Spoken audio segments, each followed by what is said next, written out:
Hi, my name is Isabella Mintzas. I'm a senior at Paul G. Blazer High School, and I'm the president of the Hispanic Honor Society here at Blazer. Over the past 5 years, I have been perfecting my Spanish skills, always pushing myself to do the best of my abilities, and furthering my knowledge of Spanish culture. I'm also a 2021 Code with Classy Scholar, and I have been playing the piano for 10 years. I would like to invite you to take part in this session. This session is about sports and health. In this session, the participants will identify and consider the Hispanic healthcare views regarding their eating habits and the practice of sports and exercise to be healthy. Also, the medical field students at ACTC will dissect the social, physiological, and physical treatment and approach when assisting the Hispanic community patients. Thank you for your participation in this activity. Till next time.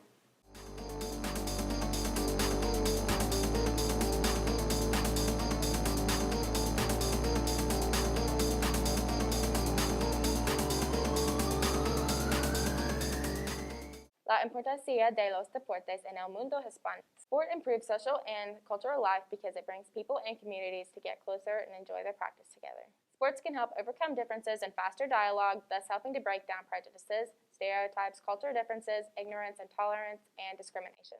The most practiced sports by Hispanic population are soccer, baseball, basketball, tennis, volleyball, cycling, bicicross, boxing, swimming, diving, athletics, rugby, motorsport, and skating. Of football or soccer. The most popular sport is soccer, and it is represented by the South American Soccer Confederation. The most important tournament at the national level is the Copa America, while at the club level it is the Copa Libertadores de America. The FIFA World Cup is the most important event in the world with more than 3.6 billion spectators.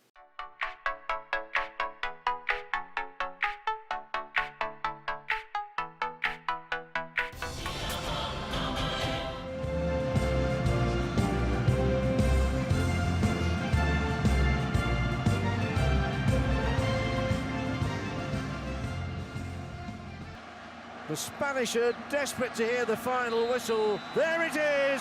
Spain are world champions 2010. Desolation for the Dutch, an absolute ecstasy for the Spanish. The final score was Netherlands 0, Spain 1.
From your heart. Woo! Woo! Vamos! Vamos united!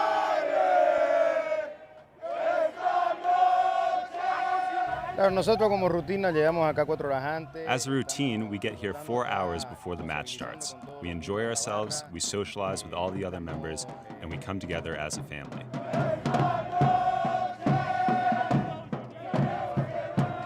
Y luego, 40 minutos antes. Then, 40 minutes before the game begins, we get our drums and our flags, and we march together into the stands, where we do our main job, support the team. Vamos a tomar la parte principal, que es apoyar al equipo.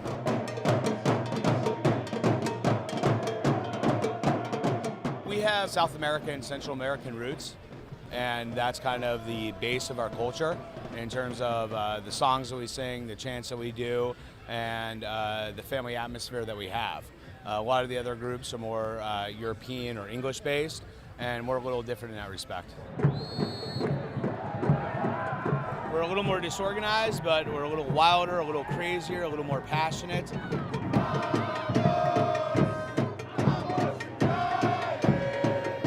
last count, we are about 1,600 paid members, and we probably have people from about 40 different nationalities.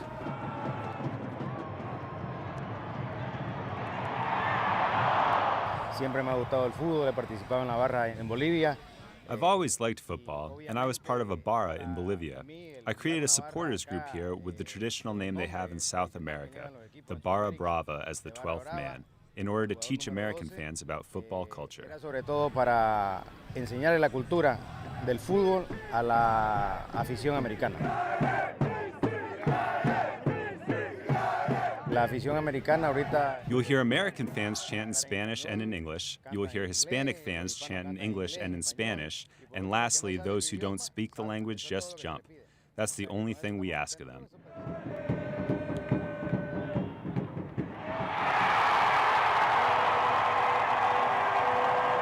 I don't think Spanish versus English matters to the players, maybe except for those players from South America or Central America, but I think the passion that we bring and the energy that we bring to the stadium does make a big difference to the players.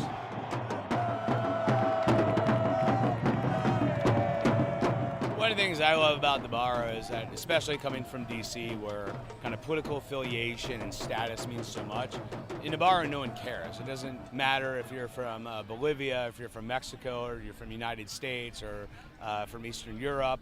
It doesn't matter if you're a Democrat or a Republican, or how much you make or what you do for a living. It's just all about the passion of the game.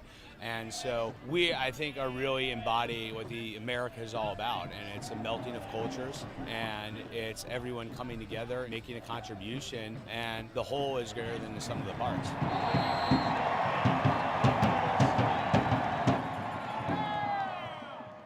Baloncesto, the first national basketball organization in South America, was born in Montevideo, Uruguay in March 1915 with the same name of Union of Basketball Societies.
El Baseball.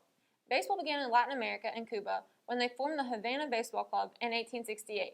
But the game was prohibited by the Spanish rulers, and it was not until 1874 that the first documented game was recorded on the island, according to the newspaper The Artist.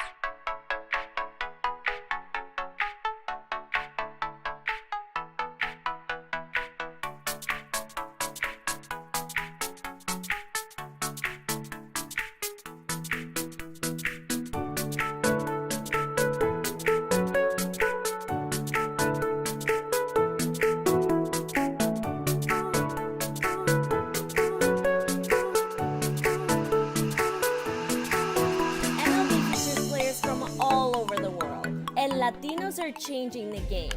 How? Let's find out. This is Top 9. Number 1. The game's newest and most exciting faces are Latinos. You've heard us talk about Luis Robert, Juan Soto, Fernando Tatis Jr., etc., but that's because they're killing it right now. Robert has helped power the White Sox into October as a rookie, Soto has continued the hot start to his career, and Tatis, well, he's already looking to win MVP awards. Number 2. You can't miss who the Latinos are on a team. These guys play with unreal swagger, making difficult plays look like child's play. Their pasión is through the roof, never shying away from celebrating a big moment, and they simply just love to have fun. Number 3. Let's talk Latin walk-up music. 21 different players are bumping Bad Bunny as they head to the plate this year, and a close second choice is El Alfa. But Latinos aren't the only ones jamming out. Joey Votto paid his respects to the late Selena, La Reina del Tex-Mex, by changing his walk-up song to Como la Flor during the Reds' visit to Monterrey for the Mexico series. Brian Dozier was responsible for making Pedro Capó's Calma the Nationals' 2019 World Series anthem. And Pedro took notice, even paying them a little good luck visit in DC. Number 4. Do you remember this?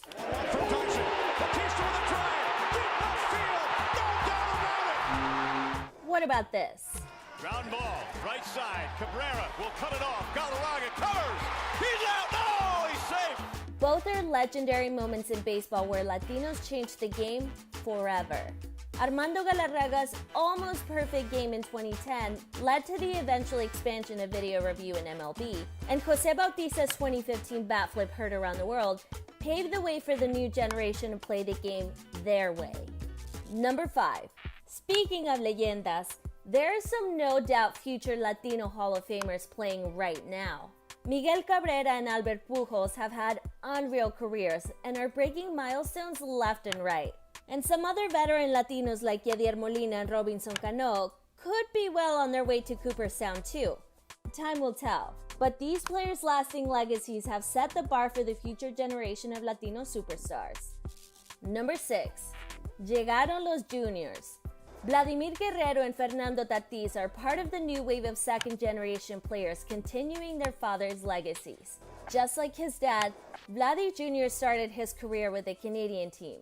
He even wore his dad's old Expos jerseys during his first press conference. As for Tatis, the apple doesn't fall far from the tree. Fernando Sr. once hit 2 Grand Slams in the same inning, and Fernando Jr. is bringing that same energy to Grand Slam Diego. Number 7. 3 teams in the AL Central can nearly resemble World Baseball Classic squads on any given day. We're looking at you, Sox.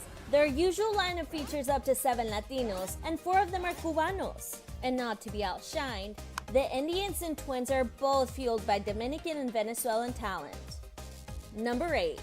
Did someone say nachos? Latin-inspired dishes are taking over the concession stands. We're talking elote nuggets at guaranteed rate, churro dogs at Chase Field, Cuban sandwiches at Marlins Park, and of course, all kinds of tacos at just about every ballpark. Number 9.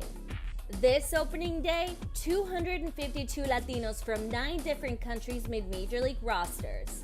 The Dominican Republic led the way with 109 players, while Mauricio Dubon became the first player raised in Honduras to get the call. And in total, Latinos make up close to 30% of the league. So next time you're watching a game, keep an eye out for this passionate group of players who are helping to shape and inspire the sport we love. El tenis. It originated in Europe at the end of the 18th century and initially spread throughout the English-speaking countries, especially among the upper classes.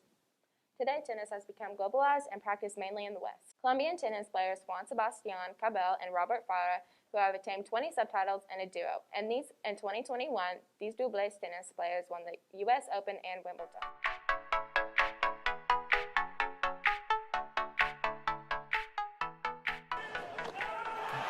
Game, set, and match. It's a Grand Slam double for Cabal and Farah.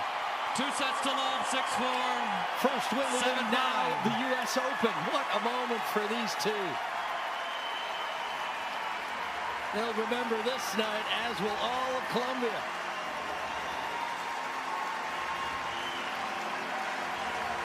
Well, I think a very just result, Leif, for the number one. Cycling. Colombia has always been the country that has had the most cycling tradition with the best triumphs in Latin America. Colombian cyclists have won 3 most important competitions in the world: Tour of France, the Giro of Italy, and La Vuelta de España.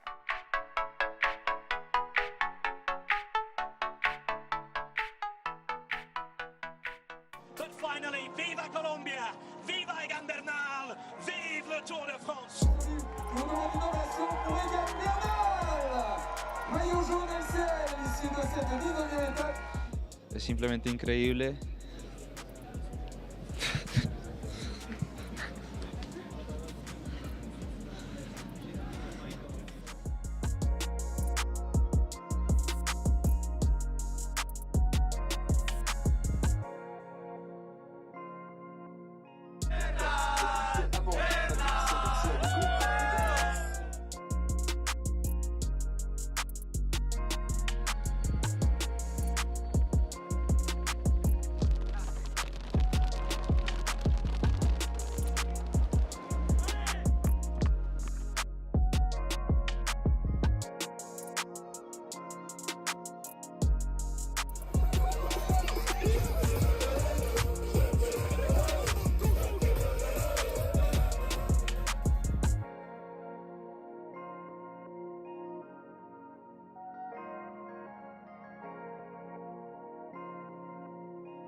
Incredible.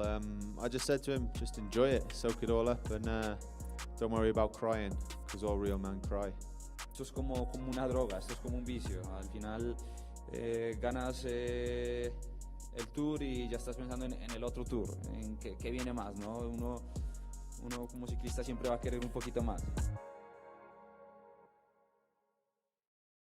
Thanks for watching us, and see you next time in the closing celebration on Friday, October 15th, 2021. Hasta pronto!